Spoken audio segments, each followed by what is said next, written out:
I'm going to give you a simple tip which is going to improve your long jump takeoff. I've had lots of questions on how you can take more speed through the board and therefore increase jump distance. So let's see how you can do that. But first, there's two basic ways to take off in the long jump in terms of board placement. That's to push the foot slightly out in front of you, like Ivana Spanovic does, for example, or you can run off of the board, such as the way Tajay Gale does, so that you take more speed across the board. The foot comes back under the center of mass, creates more momentum over the takeoff. With the foot in front of the center of mass, you're going to get that slight block and more vertical velocity as opposed to horizontal velocity. Of course, there is a little bit more to it in terms of how you set the jump up on the penultimate, as well as the movement from the penultimate to takeoff and the use of the free leg and even your torso position. I'll say more about that in another video. I gave the tip that I'm about to tell you to one jumper who contacted me via my Facebook account. He was stuck around 6 meters 80 and said he couldn't quite understand how to pull the board back towards you, and that he was always blocking a bit on his takeoffs. He was jumping around about 6 meters 80. So what you do is as simple as this. When you transfer from the penultimate to the board, the takeoff, pick your foot up so that it travels in an arc down onto the board. Therefore, with the velocity of the run up, that foot's going to move back and down under your hips as you take off, therefore carrying more speed across the takeoff. I gave that tip to the jumper on Facebook, and a week later he jumped a personal best. It really is that simple. Many people can end up blocking on the board due to the way they do takeoff drills. For example, free leg landing drills with 1 step between, 3 steps between can result in the foot pressing out in front and a block on the takeoff, albeit with a good takeoff drive free thigh hold.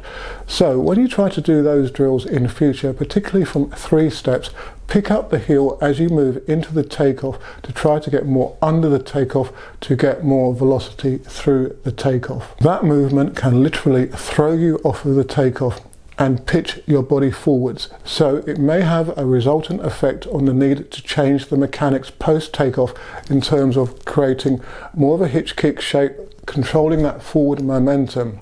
Hitch hang jumpers may struggle a little bit more. Why is that? Because they don't rotate their legs quite so quickly after the takeoff, or at least in my experience don't do that. If you take more velocity across the board, potentially you can get more forward rotation, so the body counteracts that by performing counter-rotational movements. And the hitch hang, with its more deliberate movement and the pulling back of the arms, may be less suited to controlling that momentum. In fact, many of the hitch hang jumpers that I've coached have been slightly more towards a blocking style of takeoff. So that's something that we also need to think about as jumpers and coaches.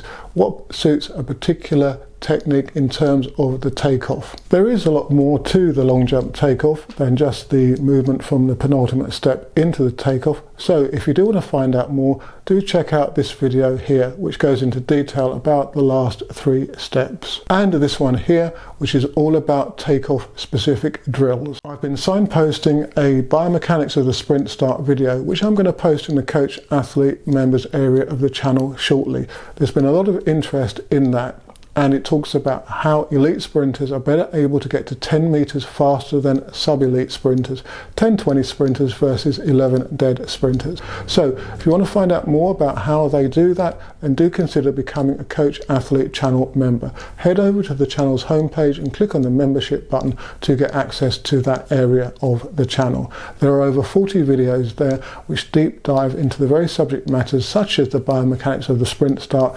takeoff angles, takeoff velocity, so forth and so on.